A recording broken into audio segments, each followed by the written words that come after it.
사랑하는 초업제교회 성도 여러분, 유튜브 시청자, 구독자 여러분 반갑습니다. 김정빈 목사입니다.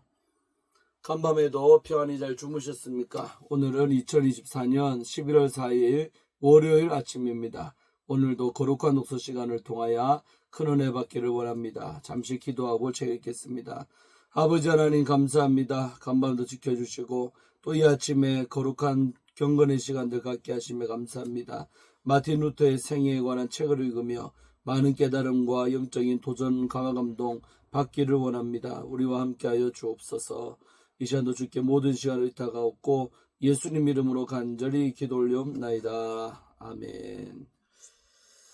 네, 우리 어제에 이어서 우리 11장 나의 반모섬이라는 큰 챕터에서 미사라는 챕터입니다. 제가 읽겠습니다. 다음으로 의식의 개혁이 따랐다. 이것은 서민에게 더 깊은 영향을 미쳤는데 이 개혁으로 보통 사람의 일상 신앙생활이 바뀌었기 때문이다. 그는 성찬 때 포도주를 마시자는 자기 손으로 빵과 포도주를 집어들자는 미리 고해하지 않고도 성례에 참석해도 좋다는 성례 때 사용하는 말을 자기 모국어로 사용하자는 그리고 마음대로 성가를 부르자는 초청이 끌리고 있었다. 루터는 가장 뜻깊은 여러가지 변화에 대한 이론의 터전을 마련했다. 그의 주장에 따르면 미사는 하나의 희생 제사가 아니라 하나님께 감사드림이요 신자들끼리의 사귐, 성찬의 의미도 있음이다. 미사가 하나님의 노여움을 풀어드리라는 뜻에서의 제사가 아닌 것은 더 이상 하나님께서는 노여움을 풀 필요가 없기 때문이요. 그것이 무엇을 제물로 바치는 뜻에서의 봉헌이 아닌 것은 사람이란 하나님께 아무도 바칠 수가 없고 오로지 받을 뿐이기 때문이다.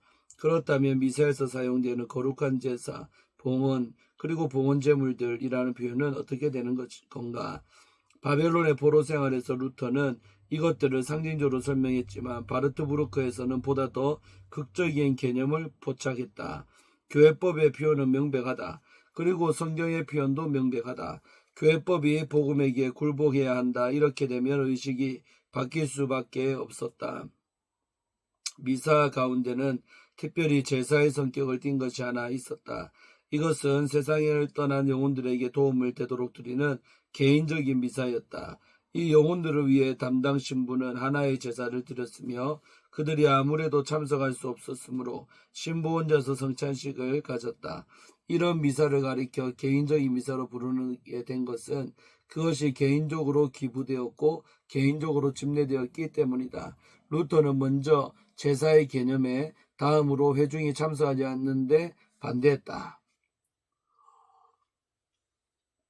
바벨론의 포로 생활에서 그는 담당 신부들이 그러한 미사를 그날의 할당량을 해치우는 식으로 단숨이 마치지 않고 경건한 정신으로 진행하여만 한다면 그것을 담당 신부들 편에서 보았을 때 개인적인 것으로 얼마든지 용인할 뜻을 비쳤다. 바르트부르크에서 그는 보다 더 대담한 입장에 도달했다.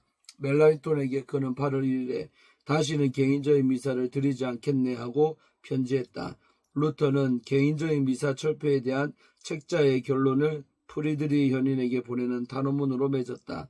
거기서 그는 이 현인에게 거룩한 무덤을 해방시키려던 프리드리 바르바로사의 십자가 원정을 본받도록 요구했다.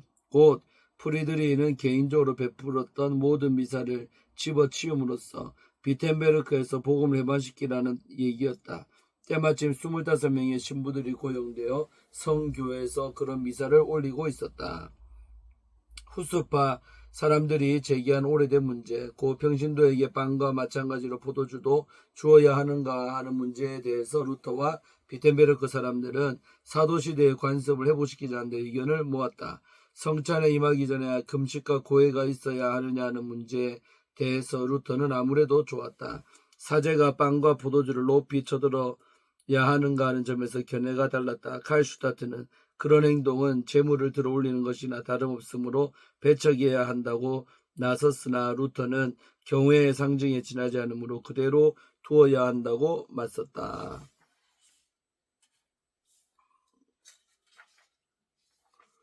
폭력이 시작되다. 이 정도의 일치면 분명히 행동을 정당하기에 충분했다. 멜라니토는 9월 29일 교회에서 몇 명의 학생들에게 빵과 포도주로 성찬을 집례함으로써 첫 발을 내딛었다. 아우구스티누스 수도원에서는 츠빌링이 수도사들에게 미사가 개혁되기 전에는 집례하지 말라고 강력히 호소했다. 수도원장은 미사를 변형시켜 불구로 만드느니 차라리 미사를 올리지 않겠노라고 맞섰다. 결과적으로 아우구스티누스 수도회 수도원에서는 10월 23일로 미사가 중단되었다. 성교회에서는 만성절인 11월 1일 곧 유물이 전시되고 면제가 베풀어지는 바로 그날 유스투스 요나스가 면제를 어리석은 짓으로 몰아붙였으며 철야 기도와 개인적인 미사 철폐를 강력히 주장했다.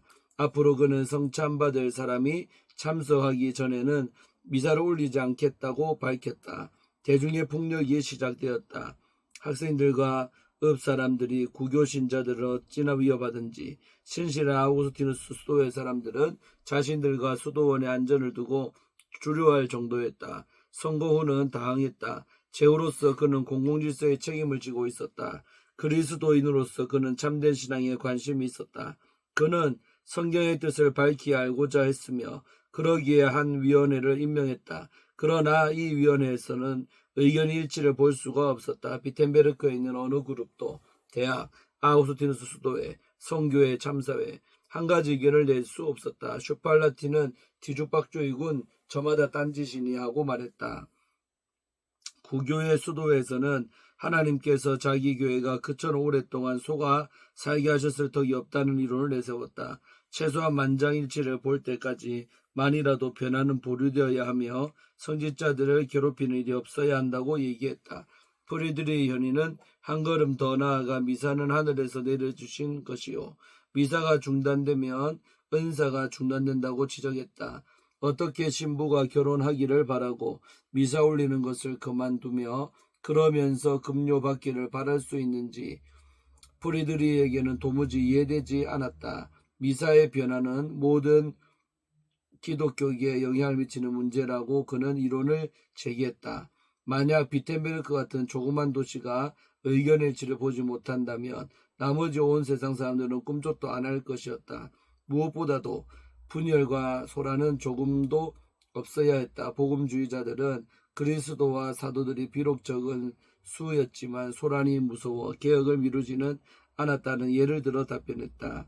과거의 조상들은 미사를 뒷바라지했지만 그들이 살아나서 더 나은 교훈을 받는다면 얼씨구나고 믿음을 보다 더 나은 방향에서 발전시키는데 돈을 댈 것이라는 얘기였다. 구교 신자들은 반박했다. 당신들의 숫자가 적다 해서 당신들이 그리스도와 사도들의 위치에 있는 것으로 생각할 필요까지는 없지. 루터는 이 순간 적은 사람들, 성가신 사람들의 뜻도 있음. 적은 사람들을 지지했으며 사건의 진전이 너무도 느린 게 못마땅했다. 그는 슈팔라틴에게 수도서약, 개인적 미사의 철폐, 마인츠의 대주교 공박이라는 논문의 원고를 붙였다. 하나도 출판되지 않았다. 루터는 남모르게 비텐베르크에 가서 그 이유를 캐보기로 결심했다.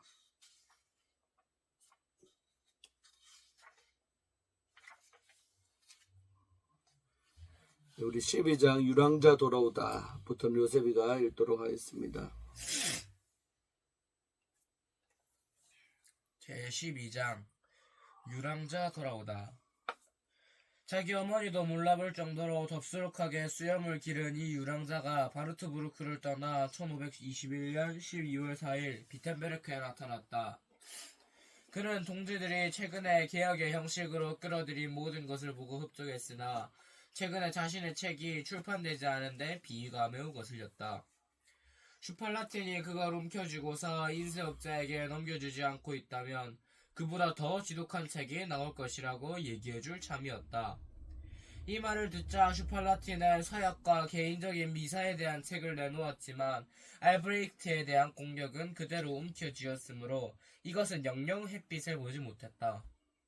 루터는 만약 프리드리히가 자신의 유물 수장품을 흡고 그걸 싼 금은 상자를 모조리 가난한 사람들을 돕는 데 기부하지 않으면 그도 공격을 받을 것이라는 소문을 비텐베르크에 퍼뜨렸다.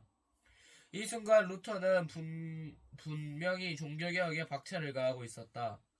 그러나 그 수단은 폭력뿐만이 아니었다. 그가 비텐베르크에 도착하기 바로 전날 그곳에는 난동이 벌어졌다.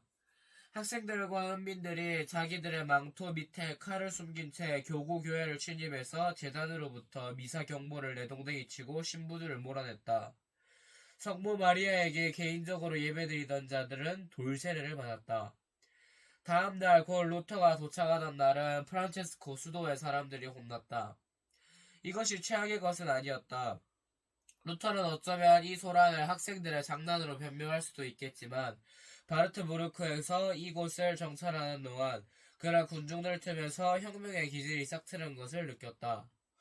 그러므로 그는 서둘러 폭력에 호소하는 일이 없어야겠다는 경고를 발표했다. 그는 명심하십시오. 저 그리스도는 다니엘이 말했듯이 사람의 손을 대지 않아도 파괴되게 되어 있습니다.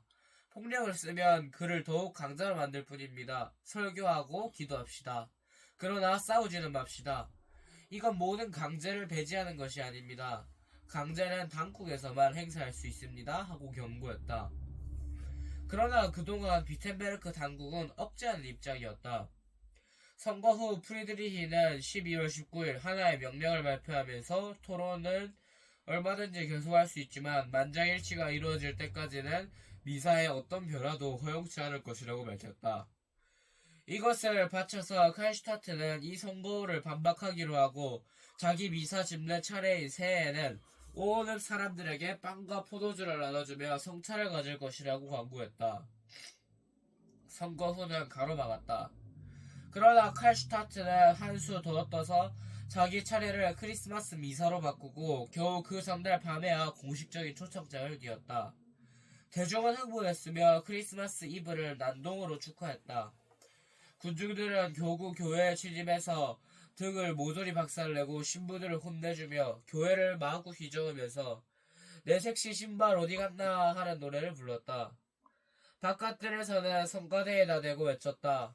마지막으로 그들은 성교회로 가서 신부가 축도를 올리자 그에게 연병과 지옥불이나 내려라 하고 소리쳤다.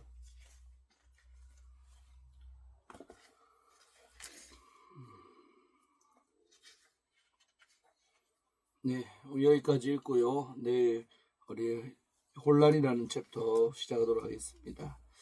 네, 오늘도 귀한 은혜 받으신 줄로 믿습니다. 자, 기도하고 마칩니다. 하나님 감사합니다. 오늘도 마틴 루터의 귀한 생애에 관한 책을 읽으며 영적으로 깨닫고 도전받게 하심에 감사를 드립니다. 아멘. 아버지 하나님, 우리도 루터처럼 살 수 있도록 은총을 베풀어 주옵시고 정말 강단 있고 결기 있게 반대할 것을 철저히 반대했고 철폐할 건 철폐했던, 정말로 아버지 말씀에 위배됐던 것을 정말 그만두었던 이런 루터의 강단 있는 용기 또 결단력 본받기를 원합니다. 노라고 말할 줄 아는 그리스도인들 다 될 수 있도록 축복하여 주옵소서. 아멘. 오늘 하루도 또 이번 한 주간도 주의 은혜 가운데 살 줄로 믿습니다. 예수님 이름으로 간절히 축복하며 기도하옵나이다. 아멘. 아멘. 오늘도 좋은 하루 되시고 저는 이제 점심때쯤에 야산을 향해서 출발하도록 하겠습니다. 좋은 붕이가 되도록 또 기도를 부탁드리겠습니다. 내일 아침에 또 기도원 숙소에서 뵙도록 하겠습니다. 샬롬.